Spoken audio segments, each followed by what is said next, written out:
Guys आज से 1, 1.5, 2, 3 सालों के बाद ईयर कुछ और होगा। 2021 की जगह 2022, 23 या 24 होगा। बट मुझे पूरा विश्वास है कि मेरे जो रेगुलर स्टूडेंट्स हैं वो डेफिनेटली आज ही के दिन 26 जनवरी के दिन कहीं ना कहीं किसी ना किसी जगह पर एज अ चीफ गेस्ट के तौर पर इवेंट को अटेंड कर रहे होंगे, फ्लैग होस्टिंग कर रहे होंगे। क्योंकि आप जो मेरे लिसनर्स हो, व्यूअर्स हो, आप आने वाले समय के आईएएस आईपीएस ऑफिसर हो और इसी जज्बे के साथ आपको अपनी तैयारी करनी है कि एग्जाम को क्रैक करना है एनी हाउ, जिससे कि आप आने वाले समय में अपनी डिस्ट्रिक्ट के अंदर फ्लैग होस्टिंग करें, अपनी डिस्ट्रिक्ट के अंदर जो आपके वेरियस इवेंट्स होंगे वहां पर आप जाकर अटेंड करें उस इवेंट को, और एज अ ऑडियंस की तरह नहीं, एज अ चीफ गेस्ट के तौर पर आप उस इवेंट को अटेंड करें। तो all the best to all of you guys. अच्छे से आप अपनी तैयारी करो, मतलब बिल्कुल भी तैयारी में कमी नहीं होनी चाहिए। तैयारी ऐसी होनी चाहिए कि आपको एग्जामिनेशन क्रैक करना है एनी हाउ। क्योंकि ये सब जो इवेंट्स होते हैं, ये सब जो डेट्स होती है, इस डेट्स पर आपको इमेजिन करना है कि आने वाले समय में आप आईएएस आईपीएस बनोगे तो आप किस प्रकार से, जैसे कि आप देखते होगे आज आपने देखा भी होगा टेलीविजन वगैरह में, अगर आप ये लेक्चर लेट देख रहे होगे तो, या फिर आपने फोटोज वगैरह देखी होगी काफी सारे आईएएस आईपीएस ऑफिसर्स की कि उन्होंने अपने ऑफिस पर फ्लैग होस्टिंग करवाई और वेरियस जगह पर जो है वो उन्होंने अटेंड किया एज अ चीफ गेस्ट के तौर पर, राइट, इवेंट्स वगैरह को। तो इसी जज्बे के साथ आप तैयारी करो। तो happy republic day to all of you guys. और आज 26 जनवरी 2021 है और आप सभी स्टूडेंट्स करंट अफेयर्स का ये लेक्चर सुन रहे हैं, देख रहे हैं।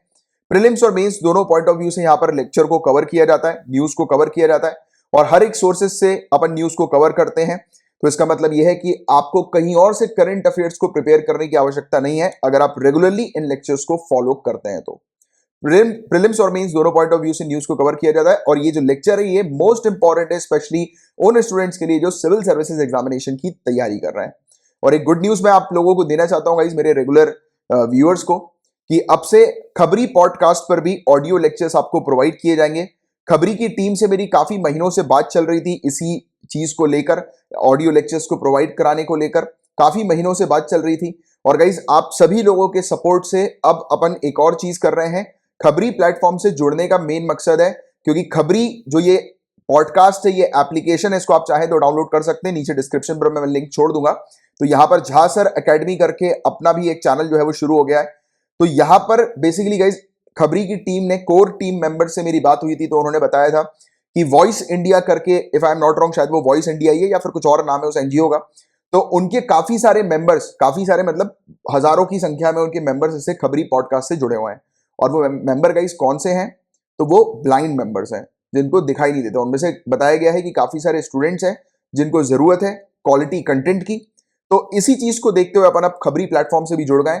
आप सभी लोगों के सपोर्ट से गाइस हम लोग अपना जो सपोर्ट है मिलकर एक्सटेंड कर रहे हैं और भी ऐसे लोगों तक पहुंचा रहे हैं जिन लोगों को काफी ज्यादा जरूरत है, राइट। तो इसी मोटिव से जो है वो खबरी से अपन जुड़े हैं और आप सभी लोगों का सपोर्ट रहा तो और भी काफी सारे जो स्टूडेंट्स हैं उनको भी अपन फायदा प्रोवाइड कराते रहेंगे लगातार, जैसे कि काफी सारे स्टूडेंट्स को प्रोवाइड करा ही रहे हैं। तो अगेन मैं आप लोगों को इस चीज के लिए भी थैंक यू बोलना चाहता हूं, क्योंकि अगर आप लोगों का सपोर्ट नहीं होता तो अपन इस प्रकार से अपने सपोर्ट को एक्सटेंड नहीं कर पाते, राइट। बट आप सभी लोगों का सपोर्ट है, I am very thankful to all of you. And literally guys अब आपको भी, जैसे आप जो मेरे रेगुलर व्यूअर्स हैं, आप सभी लोग फैमिली हैं, क्योंकि आप ही का ये प्लेटफॉर्म है, आप ही जैसा बोलते हैं उसके अकॉर्डिंग मैं यहाँ पर चीजें कवर कराता हूँ। तो आपको अब खुश होना चाहिए गाइस कि अपन अपना सपोर्ट ऐसे भी स्टूडेंट्स को प्रोवाइड करा रहे हैं जो स्टूडेंट्स देख नहीं सकते। इसके अलावा और भी काफी सारे स्टूडेंट्स हैं जो लोग ऑडियो लेक्चर सुनना ज्यादा पसंद करते हैं रेदर देन वीडियो लेक्चर्स की जगह, क्योंकि काफी सारे स्टूडेंट्स अलग अलग कुछ कुछ काम कर रहे होते हैं, जैसे कि मेट्रो में जा रहे हैं या कहीं ट्रैवलिंग कर रहे हैं या जिम में हैं। तो वो मतलब करंट अफेयर्स, ये सब जो मुद्दे होते हैं, इश्यूज जो अपन डिस्कस करते हैं, तो वो चाहते हैं कि वो ऑडियो लेक्चर उसका सुने। तो उनके लिए भी काफी हेल्पफुल होगा ये। अगर आप खबरी एप्लीकेशन पर सुनना चाहें तो अब इसका पॉडकास्ट ऑडियो लेक्चर पूरा का पूरा आपको प्रोवाइड किया जा रहा है, ठीक है। तो चलो अभी मैं आपको सबसे पहले तो बता देता हूं आज के टॉपिक्स कौन से अपन कवर करने जा रहे हैं। पेपर 1, पेपर 2 और पेपर 3 के कौन से टॉपिक्स हैं। पेपर 1 के अंदर हम लोग एक गुफा के बारे में बात करेंगे, इंडोनेशिया की एक गुफा है। पेपर 2 के अंदर स्पाइसेस बोर्ड के बारे में बात करेंगे। उसके बाद फिर केरला असेंबली ने मोशन रिजेक्ट किया है स्पीकर को रिमूव करने का, इस पर न्यूज आई है। बट अपन फोकस करेंगे किसके ऊपर, जो कि एग्जाम में आपसे पूछा जाएगा कि स्पीकर को रिमूव करने की, जो स्पीकर होते हैं ना असेंबली के, उनको रिमूव करने की क्या प्रक्रिया होती है, क्या प्रोसेस होती है, तो उसको अपन देखेंगे। इसके अलावा पेपर 3 के अंदर एक स्मार्ट एंटी एयरफील्ड वेपन के बारे में बात करेंगे। Shram Shakti digital data solution को डिस्कस करेंगे। न्यू व्हाट्सएप पॉलिसी, इससे आप सभी लोग वाकिफ हैं। नई व्हाट्सएप की जो पॉलिसी आई है, अपडेट आया, उसके बारे में आप सभी जानते हैं। उसके बारे में थोड़ी बात करेंगे और बात करेंगे कि प्राइवेसी से रिलेटेड क्या इशू है, उसको अपन समझेंगे। इसके अलावा इंडिया ने प्रपोजल रखा है कि इंडिया अब आर्कटिक क्षेत्र में, आर्कटिक क्षेत्र आप जानते हो ना, सबसे ऊपर वाला नॉर्थ पोल के पास वाला जो क्षेत्र है वो आर्कटिक क्षेत्र हम लोग को नजर आता है। तो वहां पर रिसर्च और टूरिज्म को इंडिया एक्सपेंड करेगी, तो इस मुद्दे पर अपन डिस्कस करेंगे। पार्कर सोलर प्रोब क्या है, इसके बारे में बात करेंगे। Commission for air quality management CAQM के बारे में डिस्कस करेंगे। PLI स्कीम, जिसके बारे में ऑलरेडी मैं आप लोग को कवर करा चुका हूं, तो इस पर भी अपन देखने वाले हैं कुछ चीजें, बेसिक पॉइंट्स। और इसके अलावा क्वांटम कंप्यूटिंग एप्लीकेशंस लैब, जो कि आने वाले समय में बहुत ही जल्दी स्टैब्लिश होने वाली है, तो इस लेबोरेटरी के बारे में भी अपन डिस्कशन करेंगे। तो ये है आज के अपने टॉपिक्स जो अपन डिस्कस करने वाले हैं। और अगर आप स्टूडेंट्स PDF चाहते हैं इसकी, तो PDF पैकेज को आप ज्वाइन कर सकते हैं। इसकी फीस मात्र 100 रुपीज पर मंथ की है, जिसमें आपको डेली लेक्चर्स की PDF मिलती है, हैंडआउट नोट्स मिलता है, वीकली कंपाइलेशन आपको प्रोवाइड किया जाता है PDFs का, आपको मंथली मैगजीन यहां पर प्रोवाइड की जाती है, और इतना सब कुछ मात्र 100 रुपीज पर मंथ की फीस में। और ऑफर भी है गाइस, इस ऑफर को आप चाहें तो अवेल कर सकते हैं। और पेड पैकेज आपको ज्वाइन करना है तो पूरी इंफॉर्मेशन मेंशन जो है वो की हुई है यहां पर भी, और डिस्क्रिप्शन पर भी आपको पूरी इंफॉर्मेशन जो है वो मिल जाएगी, राइट। और बाकी फीस पेमेंट कैसे करना है तो नीचे डिस्क्रिप्शन पर पूरी जानकारी लिखी हुई है। और अगर आप यूट्यूब पर ये लेक्चर को देख रहे हैं तो आप यहां पर स्क्रीन पर QR कोड को देख सकते हैं, इसके थ्रू जो है वो आप पेमेंट कर सकते हैं QR कोड को स्कैन करके। और ये पूरी इंफॉर्मेशन लिखी हुई है कि कैसे इसको ज्वाइन करना है। और कोई समस्या आती है तो आप मुझे फेसबुक पर कांटेक्ट कर सकते हैं, कमलाक्ष झा मेरा नाम है, इसको आप फेसबुक पर सर्च करके मुझसे कांटेक्ट कर सकते हैं। और या फिर मेरा नंबर 9713282838 है, इस नंबर को अपने फोन पर आप सेव कर सकते हैं। इस नंबर पर व्हाट्सएप के थ्रू, SMS के थ्रू या टेलीग्राम के थ्रू आप मुझसे कांटेक्ट कर सकते हैं, राइट। तो चलो आपका समय ना वेस्ट करते हुए फटाफट लेक्चर को शुरू करते हैं। सो गाइस स्टार्ट करते हैं पेपर 1 की पहली न्यूज से। लियांग टेडोंगे केव की यहां पर बात हो रही है, लियांग टेडोंगे गुफा की यहां पर बात हो रही है, या फिर सिंपली लियांग गुफा की बात हो रही है। तो सबसे पहली चीज तो आपसे डायरेक्टली क्वेश्चन ये पूछा जा सकता है कि लियांग गुफा कहां पर है। तो इंडोनेशिया के अंदर हम लोग को एक सुलावेसी आइलैंड देखने को मिलता है, तो यहां पर यह गुफा है। अब देखो बात हो रही है इंडोनेशिया की, तो आपको इंडोनेशिया के कुछ आइलैंड्स के बारे में भी जानकारी होनी चाहिए। जैसे इंडोनेशिया में सुलावेसी आइलैंड हम लोग को देखने को मिलता है, कोमोडो देखने को मिलता है, तिमोर देखने को मिलता है, बाली, जावा, सुमात्रा। तो ऐसी एक जनरल आपको जानकारी होनी चाहिए, क्योंकि सिविल सर्विसेज के अंदर मैप से रिलेटेड जो क्वेश्चंस पूछे आते हैं, ज्योग्राफी से रिलेटेड जो प्रीलिम्स पे क्वेश्चन आते हैं, उसमें कई बार ऐसे क्वेश्चन आते हैं कि इन फलाना जो लोकेशन को east to west, north to south में अरेंज करो, तो ऐसे क्वेश्चन बनते हैं। या फिर कई बार ऐसे भी क्वेश्चन बनते हैं चूज द करेक्ट पेयर वाले, एक तरफ सुलावेसी लिखा रहेगा, दूसरी तरफ इंडोनेशिया लिखा रहेगा, आपको पता लगाना ये सही है कि नहीं है पेयर। तो सुलावेसी इंडोनेशिया का हिस्सा, पेयर सही है। एक और इंपॉर्टेंट चीज, अब आप नोटिस करो, सुलावेसी इक्वेटर से टच करता है, राइट। सुलावेसी इक्वेटर से टच करता हुआ हम लोग को देखने को मिलता है, राइट, इक्वेटर पर है। तो ऐसे भी क्वेश्चन आ सकता है कि इंडोनेशियन ग्रुप ऑफ आइलैंड्स में बताइए इन फलाना ऑप्शन में से कौन से जो लोकेशंस हैं जो इक्वेटर के साथ टच कर रहे हैं, राइट। तो सुलावेसी इक्वेटर के साथ हम लोग को टच करता हुआ नजर आ रहा है। तो इस प्रकार से आपको मैप की तैयारी करनी, क्लियर है यहां तक बातें, आगे बढ़े। तो बताया जा रहा है कि आर्कियोलॉजिस्ट ने डिस्कवरी करी है कि पूरे दुनिया भर में सबसे पुराना जो केव आर्ट है, जिसमें life size picture wild pig का, जंगली सुअर का मिला है, तो वो कम से कम 45,500 साल पुराना है, और वो इंडोनेशिया में मिला है। तो बताया गया कि इंडोनेशिया के अंदर सुलावेसी में ये लियांग गुफा जो है, यहां पर कम से कम 45,500 साल पुराना एक केव आर्ट, केव पेंटिंग मिली है। और किसकी केव पेंटिंग है? ये जंगली सुअर की।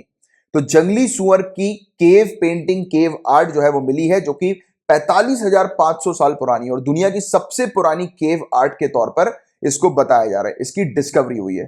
तो काफी इंपॉर्टेंट टॉपिक है ये, प्रीलिम्स पॉइंट ऑफ व्यू से, art and culture point of view से भी, राइट। तो ये चीज आपको थोड़ी सी ध्यान में रखनी है।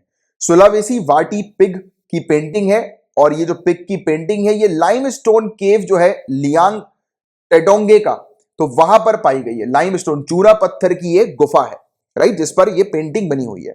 और वाटी पिग की बात करें अगर आ जाए कि वाटी पिग जो है, ये जो सुअर जो है, वाटी सुअर, तो ये जो सुअर है ये सिर्फ और सिर्फ इंडोनेशिया के अंदर ही इसकी पेंटिंग मिलती है। तो ये इंडोनेशिया का ही एंडेमिक स्पीसीज एंडेमिक प्रजाति हम लोग को देखने को मिलती है। ठीक है, तो ये चीज आप लोग को थोड़ी सी पता होनी चाहिए कि ये पेंटिंग सिर्फ इंडोनेशियन आइलैंड पर ही पाई जाती है, वाटी पिग की। और वाटी पिग की ही पेंटिंग अभी मिली है ह्यूमन लाइफ साइज की, यानी कि बहुत बड़ी पेंटिंग देखने को मिली है वाटी पिग की, राइट। और ये मिली है इंडोनेशिया के अंदर लियांग गुफा में। तो काफी ज्यादा इंपॉर्टेंट टॉपिक है। ये गुफा जो है गाइस, ये वैली से घिरा हुआ है, ये खाड़ियों से घिरा हुआ है, और चूना पत्थर की ये खाड़ी हम लोग को देखने को मिलती है, क्लिफ्स है, लाइमस्टोन क्लिफ। और इस जगह पर सिर्फ ड्राई सीजन पर ही पहुंचा जा सकता है, इस गुफा में सिर्फ ड्राई सीजन पर ही जा सकते हैं। और बताया जा रहा है कि यहां पर बुगिस बुगिस कम्युनिटी, तो क्वेश्चन ये भी बन सकता है कि बुगिस कम्युनिटी जो है वो कहां की है, तो इंडोनेशिया की सुलावेसी की है कम्युनिटी हम लोग को देखने को मिलती है, समुदाय हम लोग को देखने को मिलता है। तो यहां पर ये रहते थे ये समुदाय, और अकेले रहते थे, सबसे अलग रहते थे। और इनका क्लेम है कि यहां पर इस आइलैंड पर कोई भी वेस्टर्नर नहीं आया, यानी कि वेस्ट से कोई भी इंसान ने इस आइलैंड पर, इस जगह पर कदम नहीं रखा था। तो इनका ये क्लेम था, राइट। तो ये चीज हम लोग को देखने को, और हिडन वैली है ये, हिडन वैली यानी कि लोगों से, मतलब लोगों के कांटेक्ट में नहीं है, लोग जो है उसके बारे में जानते नहीं थे, इस वैली के बारे में काफी सालों तक। और पहले जो है सबसे पुरानी जो रॉक आर्ट सीन जो हम लोग को देखने को मिलती है पहले के समय, अभी इसकी डिस्कवरी तो अभी अभी हुई है, तो ये सबसे पुरानी बन गई है, राइट। सुलावेसी के अंदर ये लियांग गुफा में जो ये सुअर की जो केव आर्ट जो मिली है, ये जो पेंटिंग जो मिली है सुअर की, ये सबसे पुरानी हो गई है पूरे दुनिया भर की। 45,500 से भी ज्यादा साल पुरानी है ये। इससे पहले जो थी सबसे पुरानी वाली, वो 43,900 साल पुरानी एक कला थी, एक पेंटिंग, एक आर्ट हम लोग को देखने को मिला था, जिसमें सुलावेसी वाटी पिग्स को ह्यूमंस हंट कर रहा है, यानी कि सुअर को ह्यूमन मार रहे हैं, इंसान जो है वो सुअर को मार रहे हैं, उसको शिकार कर रहे हैं। तो वो पेंटिंग बनी थी। डार्फ बोविट्स वगैरह की पेंटिंग हम लोग को यहाँ पर देखने को मिलती है। बॉनिक गिद्ध वगैरह जो है ना, उनकी पेंटिंग वगैरह थी यहाँ पर, सुअर की पेंटिंग थी, गिद्धों की पेंटिंग थी। तो वो सबसे पुरानी बताई गई थी, जो कि 43,900 साल पुरानी थी। बट अब 45,500 साल से भी ज्यादा पुरानी एक पेंटिंग मिल गई है, जो कि सुलावेसी के अंदर है। तो ये टॉपिक को मैंने थोड़ा सा आप लोग को डिटेल में ज्यादा इसलिए बताया क्योंकि ये टॉपिक की इंपॉर्टेंस बहुत ज्यादा है, तो इसलिए मैंने थोड़ा सा डिटेल में, डीपली और थोड़ी देर तक आपको समझाने की कोशिश करी, जिससे कि आपको थोड़ा ये टॉपिक अच्छे से याद रहे, ठीक है। वरना मैं जो फैक्चुअल टॉपिक्स होते हैं उसमें इतना ज्यादा टाइम स्पेंड नहीं करता हूं, क्योंकि कुछ कुछ ही टॉपिक ऐसे होते हैं गाइस, जो कि देखो आर्ट एंड कल्चर से रिलेटेड वैसी काफी कम न्यूज आती हैं, बट अगर कुछ आ रही है और कुछ ऐसी न्यूज जो कि पूरे दुनिया भर, वर्ल्ड लेवल की दिखाई जा रही है, तो उससे रिलेटेड तो डेफिनेटली क्वेश्चन बनने के चांसेस है कि नहीं है, ये आप खुद ही जान रहे हो, बताओ है कि नहीं है, राइट। तो चलो अब आगे बढ़ते हैं। तो पेपर 1 से रिलेटेड आज सिर्फ एक ही टॉपिक था, अब अपन पेपर 2 के टॉपिक्स की तरफ आगे बढ़ेंगे। स्पाइसेस बोर्ड की यहां पर बात करेंगे हम लोग। मसाला बोर्ड है स्पाइसेस बोर्ड, ये बॉडी किसके अंदर आती है, तो ministry of commerce and industry के अंदर ही आएगी ये, डेफिनेटली, राइट। इसके अलावा इसका गठन हुआ था 1987 में, स्पाइसेस बोर्ड एक्ट 1986 के तहत। उस समय मर्ज किया था कार्डेमम बोर्ड को, इलायची बोर्ड को और स्पाइसेस एक्सपोर्ट प्रमोशन काउंसिल को, इसको मर्ज किया था। इसको मर्ज करने के बाद जो है ये स्पाइसेस बोर्ड जो है वो एस्टैब्लिश किया गया, स्पाइसेस बोर्ड एक्ट 1986 के तहत। और स्पाइसेस बोर्ड जो है 5 कमोडिटी में से एक हम लोग को देखने को मिलती है जिस पर ये काम करती है, राइट। और ये कॉमर्स मिनिस्ट्री के अंदर आती है, जैसा अपन ने बात करी। ये एक ऑटोनॉमस बॉडी है जो कि 52 शेड्यूल्ड स्पाइसेस को, 52 शेड्यूल्ड मसालों को प्रमोट करने का इसका काम होता है। और स्मॉल और लार्ज कार्डेमम जो होता है, यानी कि इलायची वगैरह जो होती है, छोटी और बड़ी इलायची, तो उसके डेवलपमेंट पर भी ये काम करती है, ठीक है, ये बोर्ड, स्पाइसेस बोर्ड। तो इसके बारे में आप लोग को एक बेसिक नॉलेज, बेसिक जानकारी होनी चाहिए, सिंपल सी, सिर्फ इतनी सी। अभी केरला असेंबली ने रिजेक्ट कर दिया है एक मोशन को, स्पीकर को रिमूव करने पर एक मोशन जो है वो जारी किया गया था केरला की असेंबली के अंदर। तो ये मोशन जो है वो रिजेक्ट कर दिया गया है। अपोजिशन ने इस मोशन को जो है वो लाया था, और अब मोशन जो है वो रिजेक्ट हो गया, जो कि स्पीकर के रिमूवल से रिलेटेड था केरला के अंदर, राइट। तो ये चीज हम लोग को देखने को मिली। केरला के स्पीकर के ऊपर आरोप लगा था कि केरला के स्पीकर गोल्ड स्मगलिंग केस में इन्वॉल्व है।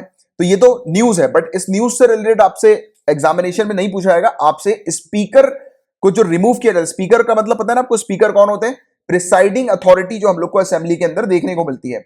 जैसे लोकसभा में आप स्पीकर देखते हो, वैसे असेंबली के अंदर भी स्पीकर हम लोग को देखने को मिलते हैं। तो स्पीकर के रिमूवल के बारे में किस पर्टिकुलर आर्टिकल में लिखा है, अगर ऐसा क्वेश्चन आता है तो आपको आर्टिकल 179 पता होना चाहिए। आर्टिकल 179 के क्लॉज 6 के अंदर मेंशन्ड है कि जो भी इंडिविजुअल, जो भी प्रिसाइडिंग ऑफिसर है जो कि ऑफिस को होल्ड कर रहे हैं, ऑफिस के जो मेंबर हम लोग को देखने को मिल रहे हैं स्पीकर के तौर पर या डिप्यूटी स्पीकर के तौर पर असेंबली में, तो उनको रिमूव कैसे किया जा सकता है? जब एक रेजोल्यूशन असेंबली के अंदर अगर पास होगा तब इनको रिमूव किया जाएगा। एक रेजोल्यूशन जो है वो लाया जाएगा, एक प्रस्ताव जो है वो रखा जाएगा और उस प्रस्ताव को पास करना चाहिए किसके द्वारा? मेजॉरिटी के द्वारा, यानी कि उस असेंबली के अंदर जितने मेंबर्स हैं उस मेंबर में से 50% से ज्यादा मेंबर्स अगर उससे सहमत हैं रेजोल्यूशन से कि हाँ स्पीकर को हटाना है, तब फिर ये पास होगा और फिर स्पीकर को हटाया जाएगा। बट शर्त सिर्फ ये होती है कि जब भी कभी स्पीकर या डिप्यूटी स्पीकर को हटाया जाता है असेंबली के, तब उनको 14 दिन का नोटिस जो है वो एडवांस में दिया जाता है और बताया जाता है कि क्यों उनको हटाया जा रहा है, राइट। तो 14 दिन का नोटिस देने के बाद ये रेजोल्यूशन जो है वो उसकी प्रक्रिया शुरू होती है, फिर इस रेजोल्यूशन को या तो पास होता है या फिर नहीं होता है, राइट। और अगर पास हो गया तो स्पीकर रिमूव हो जाते हैं। तो सिंपल सी चीज है। तो आर्टिकल 179 के बारे में ध्यान रखना कि इसमें स्पीकर के रिमूवल का प्रोविजन हम लोग को देखने को मिलता है। सिंपल सी चीज अभी के लिए। और पेपर 2 से रिलेटेड गाइस सिर्फ इतने ही टॉपिक्स थे। और सी सेट की आप अगर तैयारी कर रहे हैं गाइस, तो आपकी तैयारी को बेटर बनाने के लिए आपके लिए कोर्सेज अवेलेबल हैं सी सेट के। और हिस्ट्री का कोर्स भी जो है वो शुरू हो गया, जिसमें आपको modern Indian history, medieval Indian history और एंशियंट इंडियन हिस्ट्री पूरी की पूरी कंप्लीट करवाई जा रही है। तो इस कोर्स को जो है वो आप ले सकते हैं और कोर्स की डिटेल्स आपको नीचे डिस्क्रिप्शन पर प्रोवाइड करा दी जाएगी लिंक के थ्रू।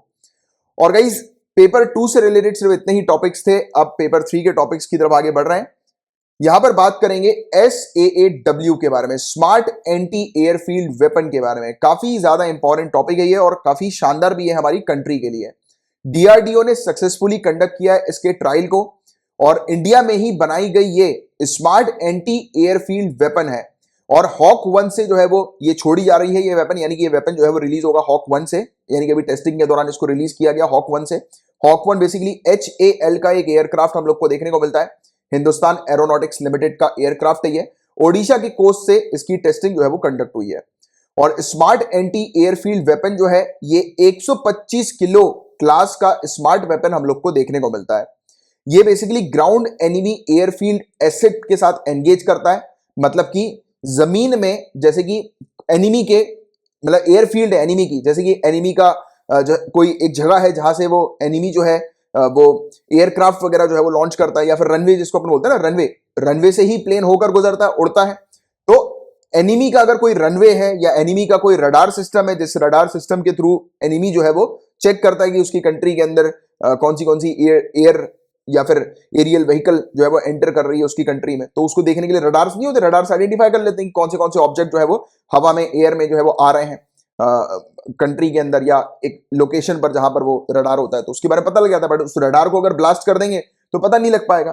तो ये जो वेपन है ये ऐसी ही एयर एसेट्स को, या फिर आप कह सकते हो एयरफील्ड एसेट्स को, एनिमी के, उसको खत्म करने में, उसको डिस्ट्रॉय करने का काम करता है और 100 किलोमीटर की रेंज में ये डिस्ट्रॉय कर सकता है। तो ये चीज जो है वो हम लोग को SAAW की देखने को मिल रही है, जिसको सक्सेसफुली हमने लॉन्च किया है। अब बात करेंगे Shram Shakti digital data solution के बारे में।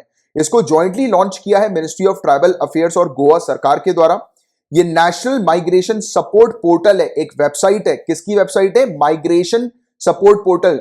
जो आपको पता हो कोरोना वायरस जब हम लोग को स्टार्टिंग में इनिशियल फेज में देखने को मिला था, जब लॉकडाउन हो गया था, तब उस समय पैदल चल के हजारों की लाखों की संख्या में माइग्रेंट लेबर्स जो है वो अपने अपने गांव वापस हुए थे पैदल चल के। माइग्रेंट लेबर्स को काफी ज्यादा प्रॉब्लम्स हुई थी, है कि नहीं? आप सभी लोग इससे वाकिफ है, जानते हैं।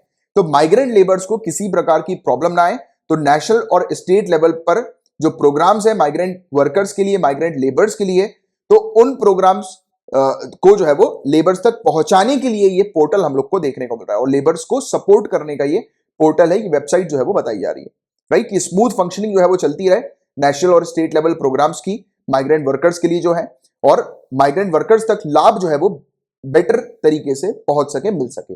इसको लेकर ये पोर्टल हम लोग को देखने को मिला, श्रम शक्ति डिजिटल डेटा। अब व्हाट्सएप की नई पॉलिसी और जो प्रिवेसी रिलेटेड जो इश्यूज हैं व्हाट्सएप को लेकर, तो उस पर अपन चर्चा करेंगे। हालांकि आप लोग को इसके बारे में ऑलरेडी जानकारी है ही, व्हाट्सएप की नई पॉलिसी के बारे में, नई चेंजेस के बारे में, तो उसको पॉइंट वाइज थोड़ा सा देखते हैं एग्जामिनेशन पर्सपेक्टिव से। तो व्हाट्सएप ने अपडेट करी है अपनी प्रिवेसी पॉलिसी को। नई पॉलिसी जो है उसके तहत व्हाट्सएप अब इंफॉर्मेशन शेयर कर सकता है किसी भी यूजर की, राइट, अपनी फैमिली कंपनीज के साथ, यानी कि फेसबुक और व्हाट्सएप एक ही कंपनी हम लोग को देखने को मिलती है, उसके ओनर एक ही है, मार्क जकरबर्ग ने ही आपको पता है कि व्हाट्सएप परचेज कर लिया था। इसके अलावा इनकी और भी काफी सारी कंपनीज है, राइट। तो आपस में ये पूरा डेटा जो है वो शेयर कर सकते हैं। तो इसको लेकर जो है वो प्रिवेसी कंसर्न हम लोग को देखने को मिल रहा है, नए अपडेट में यही कंसर्न है कि डेटा जो व्हाट्सएप अपने पास स्टोर करके रख रहा है, उस डेटा को वो किसी को भी शेयर कर सकता है, राइट। और अपनी कंपनीज के साथ किसी को भी शेयर कर सकता है। इसका मतलब साफ है कि वो अगर किसी को बेचना भी चाहे तो भी वो बेच सकता है, उसमें हम कुछ नहीं कर पाएंगे, क्योंकि वो कंपनी का एग्रीमेंट लगाकर किसी दूसरी कंपनी को भी बेच सकता है, बोल सकता है कि ये कंपनी जो है वो अलाइड कंपनी है, इसके साथ हमारा कॉन्ट्रैक्ट है, इसलिए हमने उस कंपनी को जो है वो डेटा शेयर कर दिया। तो इसको लेकर लोगों को काफी चिंता हम लोग को, कंसर्न हम लोग को देखने को मिल रही है, स्पेशली लोगों की प्रिवेसी को लेकर। और की फीचर जो है इस पॉलिसी के वो क्या क्या है? एक तो information sharing third party services के साथ, राइट। इंफॉर्मेशन शेयर हो जाएगी, जो मैंने भी आपको स्टार्टिंग में ही थोड़ी देर अभी बताया ही तुरंत, राइट। यही एक इंपॉर्टेंट कंसर्न है कि किसी के साथ भी अगर व्हाट्सएप इन फ्यूचर अगर जानकारी शेयर करता है, यूजर्स की डेटा शेयर करता है, तो ऑब्वियस ही बात है कि काफी जो है वो खतरनाक चीज हो सकती है ये, क्योंकि हैकिंग वगैरह और ये सब चीजें भी क्यों हो रही है? क्योंकि यही सब इंफॉर्मेशन के कारण, पर्सनल इंफॉर्मेशन के कारण हैकर्स को चाहिए होती कुछ बस पर्सनल इंफॉर्मेशन, उसके आधार पर वो किसी का भी अकाउंट हैक कर सकते हैं, बैंक की डिटेल्स निकलवा सकते हैं, बैंक को खाली करवा सकते हैं। तो ऐसी चीजें भी हैं, राइट। और सबसे मोस्ट इंपॉर्टेंट चीज, लोगों के ऊपर निगरानी रख सकते हैं, क्योंकि ये बहुत खतरनाक हो जाता है, राइट। आगे की बात करते हैं। यूजर जो है वो जब भी यूजर किसी थर्ड पार्टी सर्विसेज के ऊपर या फिर फेसबुक कंपनी प्रोडक्ट्स के ऊपर रिलाई कर रहे हैं, तो इसका मतलब साफ साफ है कि वो इंटीग्रेशन चाह रहे हैं अपनी सर्विसेज का, राइट। जो थर्ड पार्टी सर्विसेज है उसको इंफॉर्मेशन मिलेगी और व्हाट्सएप उनको ये इंफॉर्मेशन शेयर करेगा।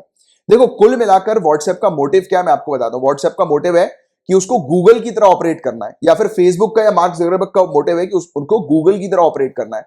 गूगल में होता क्या है, जैसे कि आपने शायद, आपको पता भी होगा शायद कि हमारा जो मोबाइल है वो हमारे मतलब माइक्रोफोन जो है उसका, माइक जो है उसका, उस माइक के माध्यम से वो हमारी काफी सारी बातें सुनता है। काफी सारी एप्लीकेशन ऐसी, और इवन गूगल के कान जो है वो बड़े हैं, मतलब कि वो माइक के थ्रू जो है वो हमारी काफी सारी इंफॉर्मेशन ले रहा है। जैसे कि आप कभी ये मतलब 100% श्योर है यार गाइस कि आप इस चीज को ऑब्जर्व भी करना, क्योंकि एसईओ वाला जो मार्केट हम लोग को देखने को मिलता है ना, काफी सारे लोग इस बिजनेस में भी इन्वॉल्व रहते हैं, एसईओ करने का, ये प्रोग्रामिंग वगैरह जो हम लोग को देखने को मिलती है, सर्च इंजन ऑपरेशन शायद उसको बोलते हैं।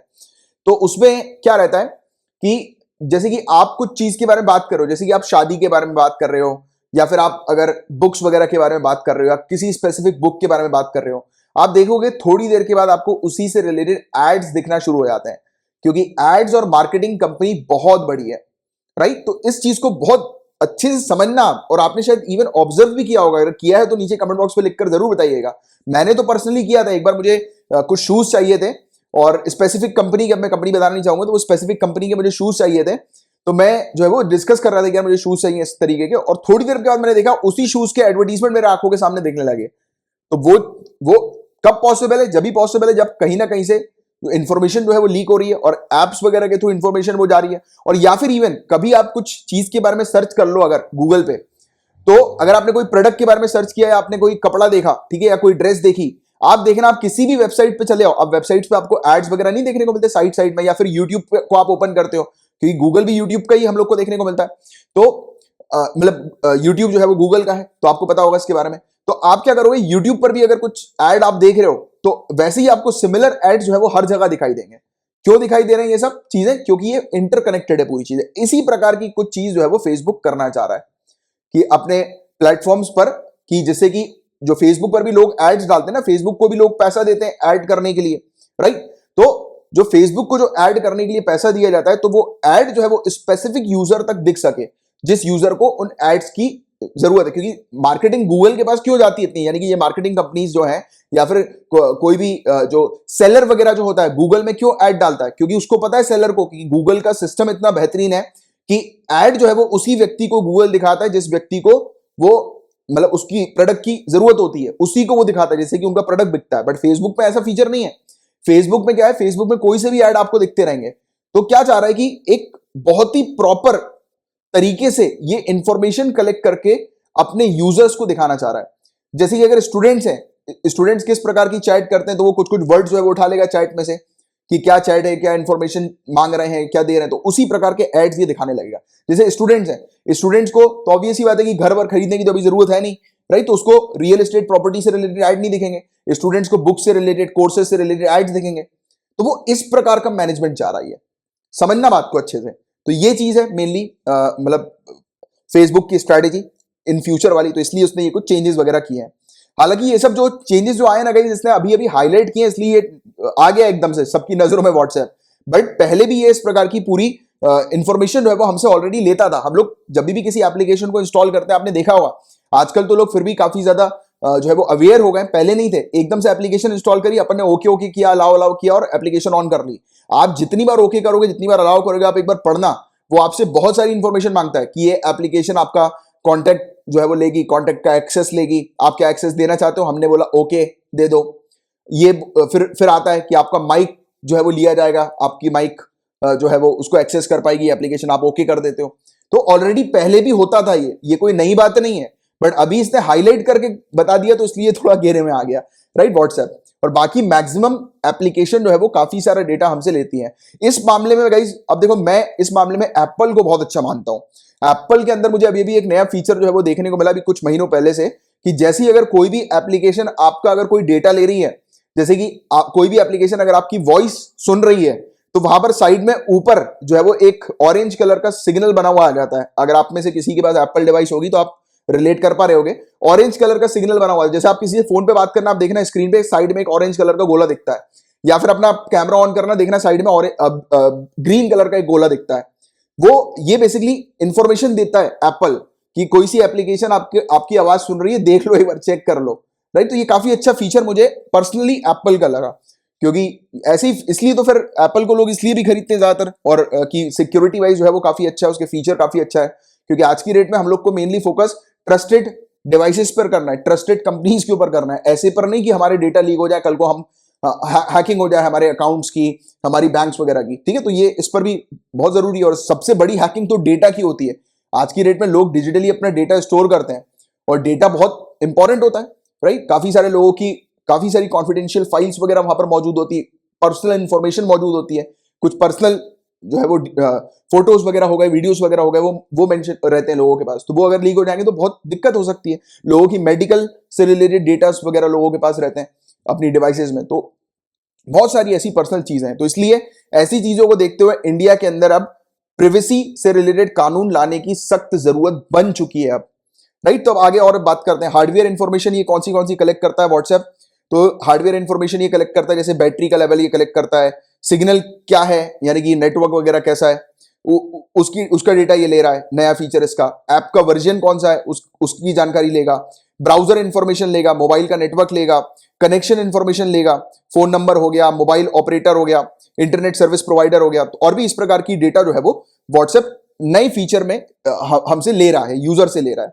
और अगर अकाउंट को डिलीट करना है, अगर कोई व्यक्ति अपने अकाउंट को डिलीट करना चाहता है, तो उसने अगर डायरेक्टली, जैसे कि आप फोन चलाते होंगे, तो आप फोन में एप्लीकेशन पे लॉन्ग प्रेस करके उसको डिलीट कर सकते हो, अनइंस्टॉल कर सकते हो एप्लीकेशन को। तो इसने कहा है कि अगर आप इस प्रकार से एप्लीकेशन में, यानी कि बाहर से अगर अनइंस्टॉल कर देते हो, तो डेटा जो है वो डिलीट नहीं होगा। आपको अगर पूरा डेटा अगर डिलीट करना है व्हाट्सएप से, तो आप व्हाट्सएप के अकॉर्डिंग, व्हाट्सएप के अंदर एक फीचर है डिलीट माय अकाउंट करके, आप व्हाट्सएप की सेटिंग में देखेंगे तो डिलीट माय अकाउंट लिखा रहता है। अगर आप डिलीट माय अकाउंट में जाकर व्हाट्सएप को डिलीट करना चाहते हो, व्हाट्सएप के अकाउंट को डिलीट करना चाहते हो, तब तो डेटा डिलीट होगा। वरना अगर नॉर्मली डिलीट कर दोगे, बाहर से अनइंस्टॉल कर दोगे एप्लीकेशन को, तो डेटा वहीं के वहीं रहेगा, स्टोर्ड रहेगा डेटा। और डेटा स्टोरेज के मामले में व्हाट्सएप ने कहा है कि फेसबुक का जो ग्लोबल इंफ्रास्ट्रक्चर सिस्टम जो है, यानी कि पूरे दुनिया भर में जो फेसबुक के जहां पर फेसबुक अपने डेटा को स्टोर करता है, तो वहां पर व्हाट्सएप का डेटा स्टोर रहेगा, या फिर यूनाइटेड स्टेट्स के अंदर डेटा स्टोर रहेगा। इसमें यह भी कहा गया है कि डेटा कुछ केसेस में यूनाइटेड स्टेट्स को और दूसरी फेसबुक की पार्टीज को या कंपनीज को जो फेसबुक के साथ जुड़ी हुई है, उनको भी डेटा शेयर किया जा सकता है। तो ये अल्टीमेटली डेटा जो शेयर हो रहा है, तो ये अल्टीमेटली हम लोग को खतरे वाली घंटी देखने को मिल रही है कि दूसरी कंपनीज के साथ डेटा शेयर हो रहा है, राइट। इसलिए तो हमने अभी, आपको शायद पता होगा, चाइना के अंदर एक कंपनी है हुआवे नाम की, हुवाई आप शायद बोलते होंगे, हुआवे है वो एक्चुअल में, हुआवे उसका नाम है कंपनी का। आपने उसके फोन भी देखे होंगे, काफी सारी हुआवे की डिवाइसेस आती हैं अलग अलग। तो हुआवे जो कंपनी है उसने 5G की पूरी टेक्नोलॉजी बना के रखी हुई है, उसने मार्केटिंग भी शुरू कर दी थी, कह दिया था कि आप आइए हमसे 5G के पूरे इंफ्रास्ट्रक्चर टेक्नोलॉजी ले जाओ, हमारे पास रेडी है, ready to use technology available है। बट हम लोगों ने हुआवे को रिजेक्ट कर दिया, और भी काफी सारी ग्लोबली कंट्रीज हैं उन्होंने हुआवे को रिजेक्ट कर दिया, क्योंकि इंटरनेशनल प्लेटफॉर्म पर चाइना की छवि बन चुकी है कि चाइना जो है वो स्पाई करता है, निगरानी रखता है, राइट, दूसरी कंट्रीज के अंदर डेटा चुराता है, और अगर उसकी डिवाइसेस हम लोग लेंगे तो दिक्कत में पड़ जाएंगे, क्योंकि चाइना के अंदर रूल्स है। चाइना के अंदर रूल्स ये कहता है, सभी कंपनी के लिए रूल एप्लीकेबल होते हैं कि जो भी कंपनी चाइना के अंदर स्टैब्लिश हो रही है, जब भी चाइना उस कंपनी से कोई भी इंफॉर्मेशन मांगेगा, उस कंपनी को चाइना को इंफॉर्मेशन देना मैंडेटरी होगा। अगर वो कंपनी चाइना को इंफॉर्मेशन नहीं देगी चाइना के मांगने पर, तो चाइना उस कंपनी के खिलाफ कार्रवाई करके उस कंपनी को शट डाउन करवा सकता है। तो हुआवे से चाइना आसानी से इंफॉर्मेशन निकाल सकती है। तो इसको देखते हुए हम लोगों ने हुआवे को जो है वो साइड कर दिया कि हुआवे को हम लोग यूज नहीं करेंगे, हुआवे की सर्विस नहीं लेंगे। अब व्हाट्सएप की ये चीज सामने नजर आ रही है इस प्रकार की। साथ ही साथ यहां पर यह भी कहा गया है कि लोकेशन रिलेटेड जो फीचर्स वगैरह जो हम लोग को देखने को मिलते हैं, कि अगर लोग बाग जो है अपनी लोकेशन व्हाट्सएप के साथ शेयर नहीं कर रहे हैं, तो व्हाट्सएप लोगों की आईपी, जो इंटरनेट प्रोटोकॉल जिसको अपन बोलते हैं आईपी, तो लोगों की आईपी जो है वो कलेक्ट कर लेगा, उसके थ्रू इंफॉर्मेशन निकाल लेगा। तो अल्टीमेटली व्हाट्सएप को अगर आप लोकेशन शेयर नहीं कर रहे हो व्हाट्सएप के साथ, तो भी वो आपकी आईपी के थ्रू आपकी लोकेशन जो है वो देख लेगा। तो कुल मिलाकर व्हाट्सएप जो है वो बहुत सारी अपनी पर्सनल डिटेल्स, पर्सनल जानकारी जो है वो गेन कर सकता है, राइट। तो ये सब चीजें जो है वो अलाउ की जा रही है, और जो भी अलाउ नहीं करेगा उसका अकाउंट जो है वो डिलीट कर देगा व्हाट्सएप। उसने पहले ही कहा है कि अगर आप एग्री नहीं करते हो उसकी पॉलिसी को, तो आप व्हाट्सएप के सदस्य नहीं बन सकते, मेंबर नहीं बन सकते, राइट। और पेमेंट रिलेटेड सर्विस की बात करें तो आपको पता होगा आज की डेट में व्हाट्सएप में एक नया फीचर भी है कि आप व्हाट्सएप के माध्यम से पेमेंट कर सकते हो। जैसे कि भीम ऐप होती है ना, फोन पे हो गया, गूगल पे हो गया, तो वैसे ही आप व्हाट्सएप के थ्रू भी पेमेंट कर सकते हो। बट यहां पर कहा गया है कि व्हाट्सएप के थ्रू पेमेंट करने के बाद, पेमेंट जब भी आप करोगे, तो जितने भी आप ट्रांजैक्शन कर रहे हो, जिसको भी आप कर रहे हो, उसकी पूरी डिटेल जो है वो अपने पास रखेगा स्टोर करके। जैसे पेटीएम पे होता है, पेटीएम पे हम जिसको भी ट्रांजैक्शन करते हैं हम लोग हिस्ट्री नहीं देख लेते, गूगल पे हम लोग हिस्ट्री देख लेते हैं, हिस्ट्री पे कि किस व्यक्ति को ट्रांसफर किया अमाउंट वगैरह, राइट। तो ऐसे ही होता है ना। तो वैसे ही सेम चीज कि वो अपनी ट्रांजेक्शन हिस्ट्री जो है वो पूरी की पूरी अपने पास स्टोर करके भी रखेगा। तो ये वाली इंफॉर्मेशन भी लेगा, ये नया फीचर व्हाट्सएप का बता रहा है। और इशू और कंसर्न आज की डेट में क्या है इस पूरे फीचर से रिलेटेड, तो देखो नई व्हाट्सएप की जो पॉलिसी है वो कॉन्ट्रडिक्ट कर रही है हमारी श्री कृष्णा कमिटी की रिपोर्ट से, जो कि जिसके तहत हम लोग को देखने को मिला था डेटा प्रोटेक्शन बिल 2019 बनाया गया था। तो श्री कृष्णा कमिटी रिपोर्ट के आधार पर, तो उस श्री कृष्णा कमिटी रिपोर्ट में यह चीज मेंशन थी कि जो भी कंपनी है जो इंडिया के यूजर का डेटा रख रही है, कलेक्ट कर रही है अपने पास, तो उसको फिजिकली इंडिया में स्टोर करना पड़ेगा डेटा को। वो कंपनी अपनी यानी कि इंडिया के बाहर उस डेटा को फिजिकली स्टोर नहीं कर सकती। अब आप बोलोगे सर ये फिजिकली स्टोर क्या है? गाइज मैं आपको आसान भाषा में समझाता हूं। क्या होता है, ये जितना भी डेटा होता है ना, तो ये डेटा आप जैसे कि आप कुछ चीज जो है वो, जैसे फेसबुक है, ठीक है, आप फेसबुक में कोई फोटो डाल रहे हो, या यूट्यूब है, यूट्यूब में आप कोई वीडियो डाल रहे हो, ठीक है, या फिर जैसे कि फेसबुक में आपने कोई वीडियो डाल दिया, तो ये सब वीडियो जो डाल रहे हो आप, तो ये तो डेटा है ना, ये स्टोर तो हो रहा है ना कहीं तो स्टोर हो रहा है। ऐसा तो नहीं हवा में स्टोर हो रहा है, नहीं। ये जैसे कि हमारी जो पेन ड्राइव होती है, हमारे पास जो हार्ड डिस्क होती है, वैसे ही कमरे कमरे भर के सुपर कंप्यूटर, जिस आपने सुना होगा, कमरे कमरे पूरा जो अपना जितना बड़ा होता है ना अपना कमरा जिसमें अपन रहते हैं, उतने बड़े बड़े सिस्टम्स होते हैं, और उसमें पूरा डेटा स्टोर होता है, और ये फिजिकली एक जगह पर रखा होता है जहां से ये पूरा जो डेटा जो है वो निकलता है। जैसे कि आपने गूगल ड्राइव का उपयोग किया होगा, अगर आप पेड पैकेज के मेंबर होंगे तो आपको पता है कि अपनी जो पेड पैकेज की सर्विस होती है गूगल ड्राइव के थ्रू प्रोवाइड की जाती है। अब गूगल ड्राइव में तो डेटा आपने स्टोर कर दिया, वहां से आप जब भी चाहो डाउनलोड कर सकते हो, बट ये जो डेटा है ये एक्चुअल में गूगल ड्राइव पर नहीं है, ये एक्चुअल में किसी जगह पर है जो कि फिजिकली स्टोर्ड है। जैसे हमारी पेन ड्राइव पे अपन रख लेते हैं ना डेटा को, वैसे ही कहीं पर ये डेटा स्टोर्ड है, और आप फिर, और वो सिग्नल देता है कि आप जो है वो, और वो पूरी समय एक्टिव रहता है कि आप जो है वो डाउनलोड कर सकते हो। तो अब क्योंकि देखो हम पेन ड्राइव पे जब डेटा डालते हैं तो हमारे हाथ में वो पेन ड्राइव रहती है, वैसे ही जितना भी डेटा ये ऑनलाइन जो हम लोग रिलीज कर रहे हैं, अपलोड कर रहे हैं, तो वो कहीं ना कहीं तो कलेक्ट होगा ना, हवा में तो थोड़ा ना रहेगा डेटा। तो ये जो कलेक्ट हो रहा है ये स्टोरेज सेंटर पर हो रहा है, ये अलग अलग कंपनी के अपने खुद के स्टोरेज सेंटर होते हैं। तो जैसे फेसबुक का है, राइट, तो यहां पर यही कही गई है बात है कि जब ये डेटा प्रोटेक्शन बिल जब हम लोग लेकर आए थे तो हमने फोकस किया था कि हमारी कंट्री में ही हमारे लोगों का डेटा हमें स्टोर करना है, बाहर नहीं करना है। बाहर कोई दूसरी कंपनी जो है वो हमारी कंट्री के सिटीजन्स का डेटा जो है वो लेकर नहीं जाएगी, हम इसको अलाउ नहीं करेंगे। तो ये श्री कृष्णा कमेटी की रिपोर्ट ने कहा था।